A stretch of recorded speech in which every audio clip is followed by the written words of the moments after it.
Hey guys, welcome to Street Echoes with John Smith and Nobody. I'm here with a longtime brother of mine, Matt. He's here to tell his story today.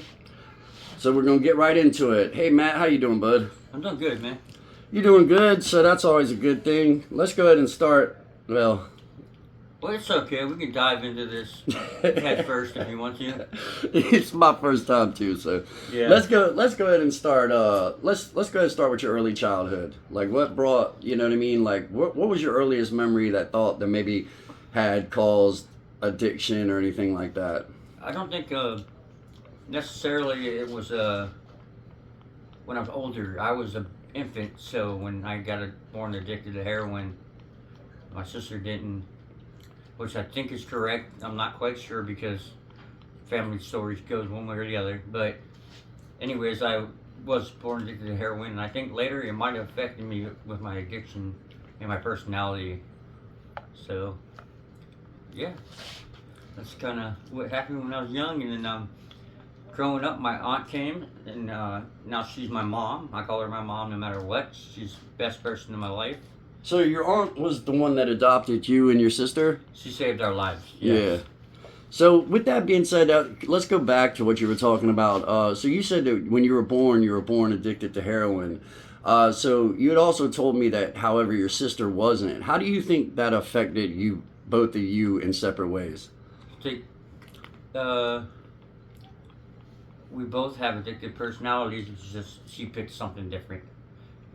And now she has a son. It's totally different. Yeah, so that might have saved her even more. Exactly. So let's go ahead and get into the older days in middle school. When was the first time you think you tried drugs or alcohol? And then how did you like it? Alcohol was like, my mom doesn't know this, so it's gonna be funny. Alcohol would probably be about like 11, 12, because I stole a bottle of my mom's wine. They had a rack. Apparently it was an old bottle of wine. And I drank it, and I remember laying on the floor in the living room, and when she came home, I just went to bed.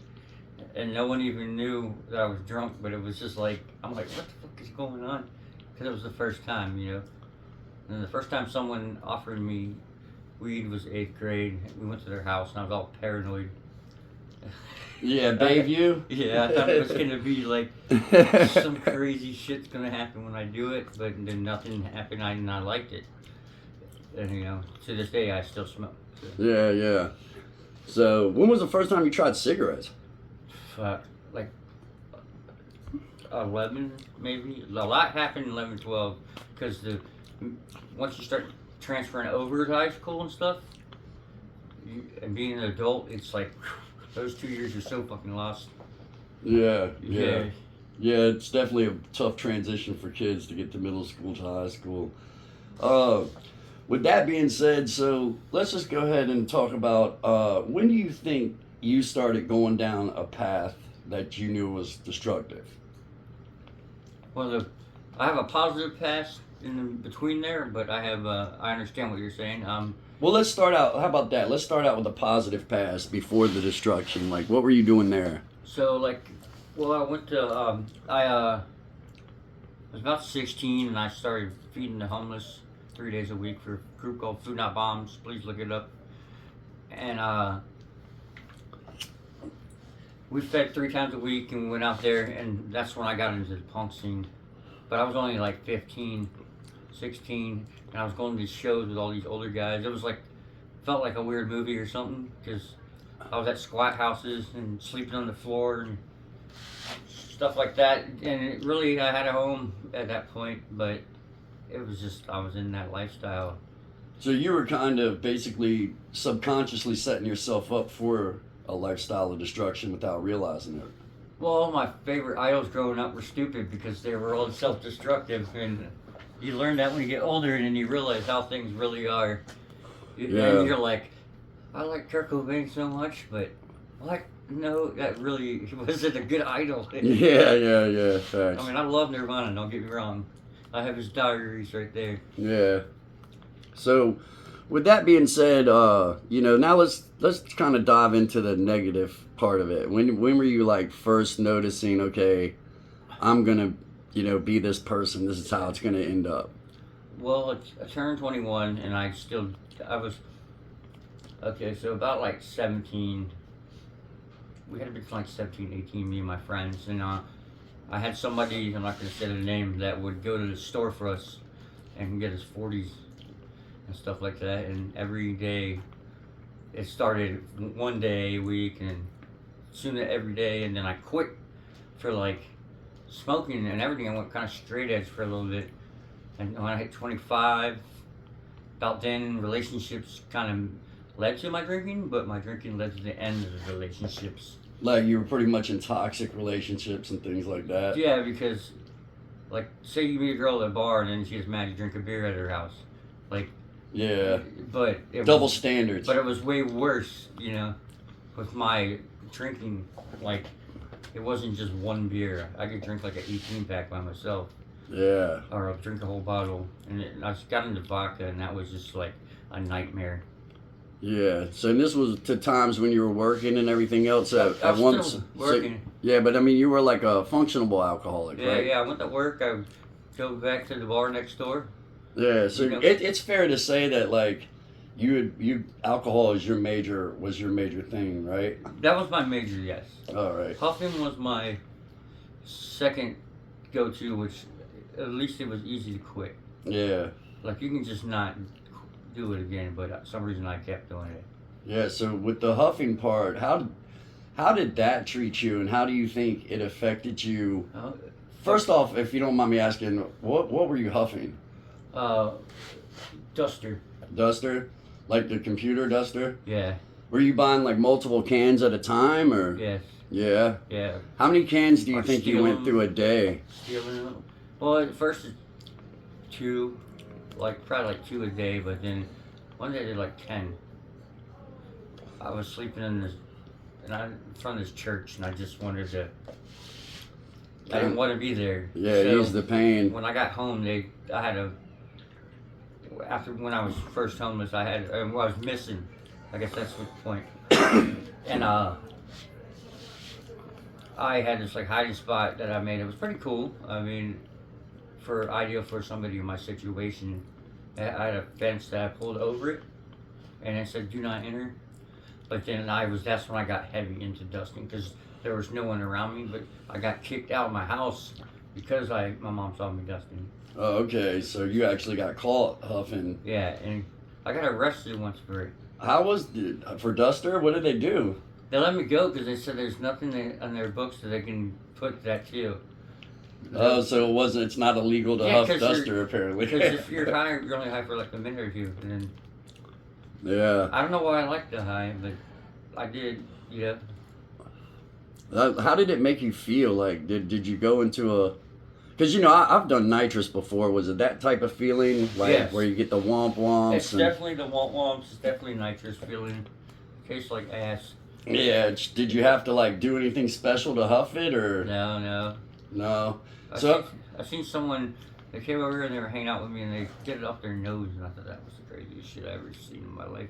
Oh wow! They just huffed it right up their nose. Like he flipped it upside down. And I'm not gonna say who it was. Yeah, that's wild to flip it upside down and stuff. So, with that being said, like, how do you think using duster affected you later on in life? Well, now I've had memory problems, really bad. Like my memory loops. You could tell me something, I don't remember. Yeah. Like you said tacos last night. And I was like, what are you eating? He's like, I told you tacos. Yeah, so like your short-term memory is gone. My short-term's gone and my long-term's still there. Do you think that and the alcohol kind of, like the huffing and the alcohol kind of did that? I think the huffing and alcohol did, but I think we're going to go back a little bit farther before we start this adulthood, and we're going to talk about Job Corps. All right. Because I went to Job Corps in Charleston, West Virginia. I was there for 3 years, and I was 16. I was the youngest kid there, actually, when I first got there. And it was 16 through 24, so people were like a lot older. But then, I guess to make a long story short, we started drinking cough syrup because you couldn't sneak beer. Yeah. But if you're like, So I you had got to find ways to get, yeah, you had to find ways to catch a little buzz. yeah, because you couldn't get weed Yeah. because we were on top of a mountain. They let you go down to the city, but you can't carry anything up. They check you as soon as you walk in, as soon as you walk out. It's like kind of like security in like a juvenile center. Yeah, yeah. But it's for people that kind of fucked up and want to do better. But you went there voluntarily, right? Yeah. So you had some people that were court ordered to go. Yeah, yeah. And then you went voluntarily. So you basically pretty much just put yourself in a detention center. It what changed my life. Did it for the positive or the For negative? the fucking just wildness, I would say. Oh, so it like kind of negatively affected you? Negatively, yes, but positively, the embracement of the enjoyment I had with certain people at that time was amazing, because that's when I discovered LSD. Okay. Was Job Corps? Yeah, fuck y'all, server. We got LSD now, and I finally got home. I went to a reggae concert for Steel Pulse, actually, and there was a guy doing his thing, whatever. I don't know who he was, and he offered me a vial for 100. Oh, a vial of acid. For 100. Okay, so you had like liquid acid and And stuff. I just was like, I got like $300, and then I just started selling it. But you tap your finger sometimes, or you drip too much, and then I'll be hanging out, getting ready to go, be in the ride, like let's shuffle, and he'll be like, "You fucked up, man." Like, Yeah. Like you're tripping, and then the same thing would happen to him. Now let me ask you this: so with all the drugs aside, do you think that Job Corps actually did its job? I think I didn't do my job correct there. I was kind of a bad student. I mean, I had grades were good, like the way they evaluate the GED and all that. My GED came out, like I got my GED as soon as I got there, so it took me like a month. So you did get something positive out And of then, it. well, I got a culinary certificate, but not finished because I didn't do the paperwork. Oh, to finish it out. I hate worksheets. It's like a thing I hate. Yeah, so Because they don't look at it, man. yeah, facts. So let's do this because we're kind of jumping around. So let's go ahead and start with after Job Corps, like where you know what I mean. That's probably when it was leading into the homelessness and the things we were talking about earlier, right? Well, I think the after Job Corps effect was when I was pushing LSD, which is kind of funny because my family never knew. Oh, so nobody knew you were pushing LSD. So Only the people. They would call me to their house. They could be like, "Bring Matt over. I'll go get you." And then that was the whole point. Was so you're making a little money. Oh man, I was making like there was $5 a hit. I paid 100. 100 hits in a vial. Yeah. It's $500. Do the math, yeah. Yeah, do the math. But I didn't know what to do with it back then, so I just blew it on crap. Yeah, so you were just like having money at a young age and just like, oh, well, Well, I got $1,000 when I got out of Job Corps too. Yeah. It doesn't sound like much, but I bought my first amp and my first guitar. Your first amp and first guitar. Well, my very first guitar came from my mom, but it had like a little amp, and it was nice, but it was very cheap. But yeah, good to start on. Got my nice guitar, got a Fender and had a electric acoustic, and after that, my life was different. Yeah. Like even in middle school, elementary school, my mom said I would sing all the time. Yeah, so once you got that guitar, you kind of that boosted off. And that's something you still do to this day, right? I played this morning. Yeah, so that's always a good thing. So let's go ahead and get back into it. Let's see, you also had you've died 3 times. At least, yes. Right? How is that? Like, how does that make you feel? And why, after the first time it happened, do you think that you didn't change your ways? That's a good question. Why I didn't change my ways is probably because I'm an addict. I mean, that's the easy question. I'm an alcoholic and an addict. And, getting clean is a hard thing. I've been to rehab like 3 times. That's an interesting set of life.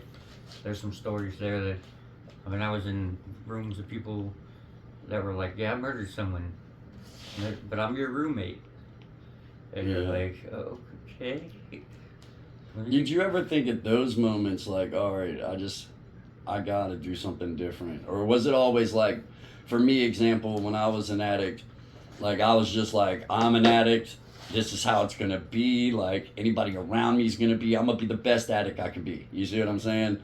I think Like, my worst thing was I hid everything, like bottles, cans hidden, like yeah, by myself with a large quantity, or something strong, like a bottle, and that's by myself. And my family got concerned about it because a, I'm drinking a lot, and two, I'm isolating. But I don't really like to go out and party. yeah. So that first time that That's when you know you're alcoholic, I think. yeah, when you do it, when you're consistently hot, yeah. So the first time you died, and you were in the hospital, like, how did that feel? Like, what were you feeling like when you were going through that? Well, I didn't really know I did until I got told. Every time, like I think it was 3 times, maybe 2, but there's other parts that go to that because I think pretty much when you came to the hospital, I was pretty much there. Yeah, yeah. I remember seeing you. You were in a coma and stuff. It was terrible. Yeah, I never knew I was in a coma Yeah, yeah, till right now. yeah. You were, yeah, you were definitely. And I don't know. I can't remember if they induced it. They probably did. Like I think they might have induced it because they had to balance your stuff out. But that was definitely a sketchy moment because they were looking at me like we can't give you any definitive answers. So in that moment, we didn't know what was going to happen with you. You know what I mean? But Yeah. that one time was that was the last time, right? That was the last time. All right. So what made you go? All right, this is it.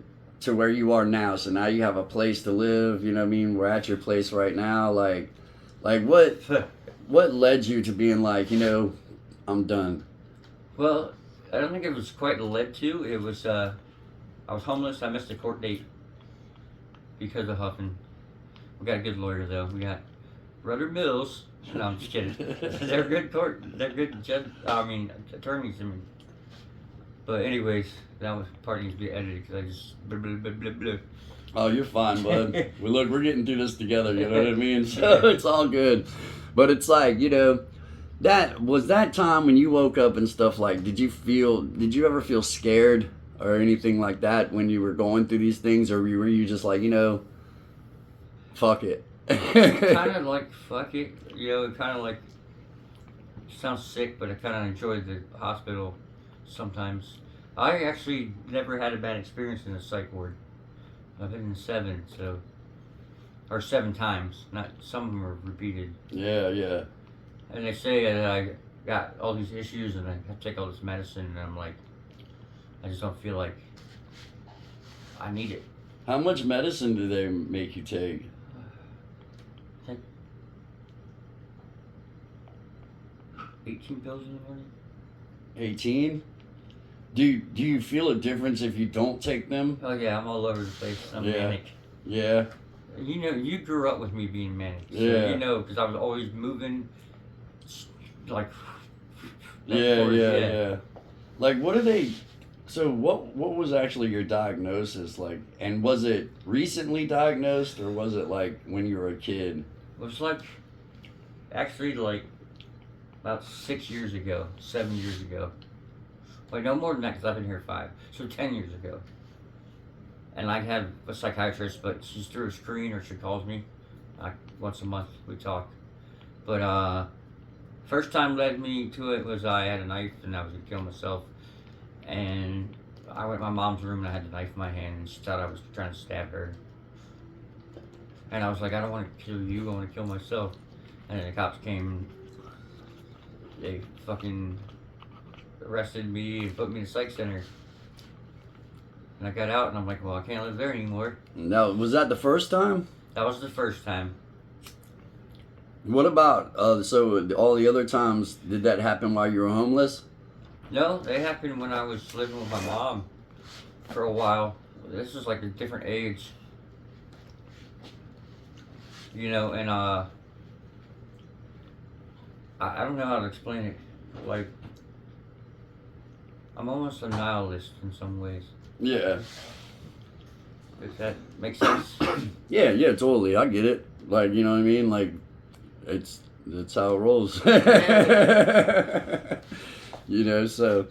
But you said you've been in there like 7 different times. When was the last time that you were in there? 5 years ago, before I got this place, which is I will put some information about this place. Is that okay? Yeah, totally.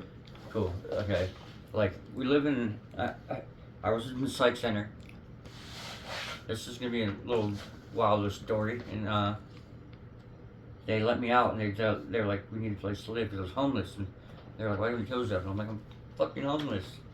You know, like I took about like 100 Benadryls. Maybe I took a whole bottle, however many are in there, 200, 100. I mean, shit was moving. I was trying to talk to my ex-girlfriend. I couldn't talk. Like all I could do is go. Terrible, man. Don't ever do that. Anybody, never. Makes you really sick for like 7 days. And that's what led you the last time into That the was psych ward? that was the second time. The second time. The last time was when I got arrested. They put me in jail for the first time I've ever been in jail, but I was only there for like 8 hours. They were like calling it. We're calling the ambulance to get you in. And then they just let me go. I was like, I kept going, where's the ambulance? Let you go. And I'm like, I'm fucking sick over here. And I was like, COVID and shit in here. I don't want to be in here. What'd you get arrested for?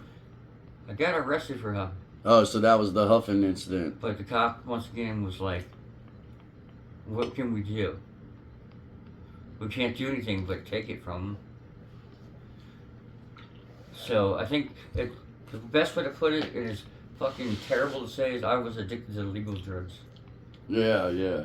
Even now, marijuana. Yeah. I was addicted to legal drugs. So you've always felt like when you do something, you've always felt it's an addiction. It's not like just chilling. Well, I definitely think smoking is just chilling. Drinking is just chilling.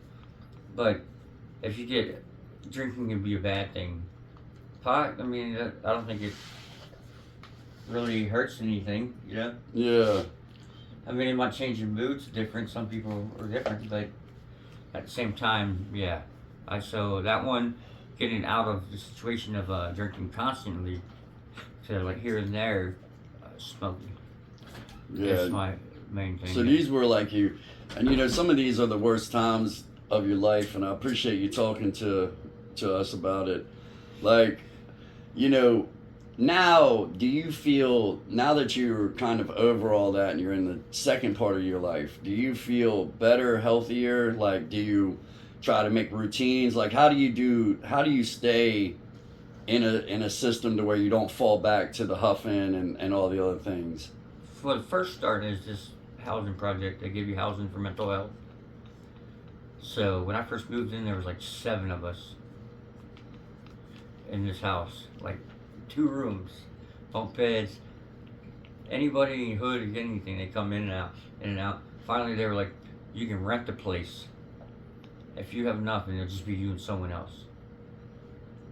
So I have a roommate, but no names there either. Yeah, so you found a way to actually be able to kick these people out, and then where it's And just then me and you someone and one else other person can be comfortable instead of living like in a dorm. Yeah, and then they were like, this is a rental house now, not a mental health house. Yeah, So I ended up staying. I'm the longest tenant they've ever had at this house.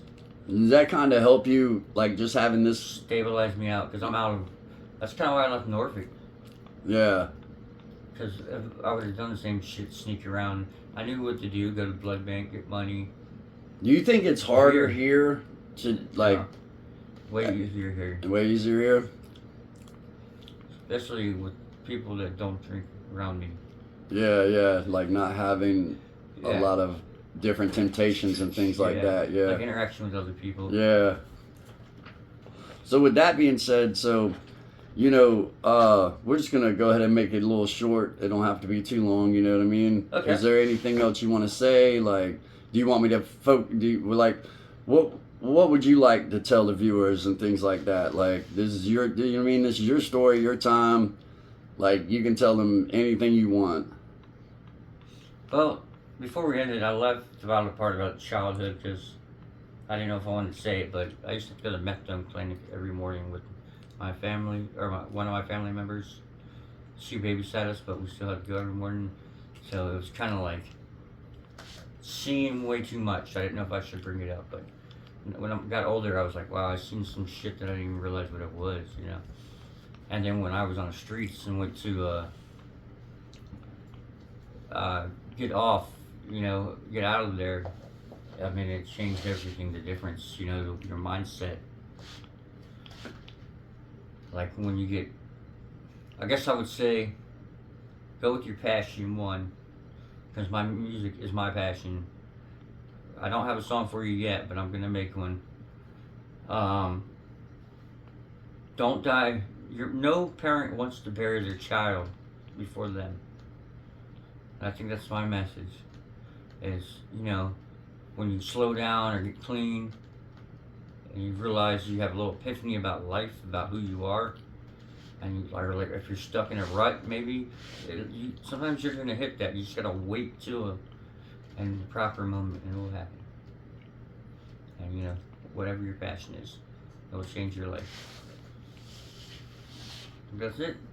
Well, with that being said, this is a good quick little interview. You know, this It is was all over the place. Yeah, but it's both our first experience. Yeah. You know what I'm saying? It's my first time interviewing somebody. It's your first time being interviewed. So Yeah. we got through it together, you know. So I just want to appreciate you sitting down and taking the time out of your day to even, you know, tell your story. A lot of people aren't brave enough to do that.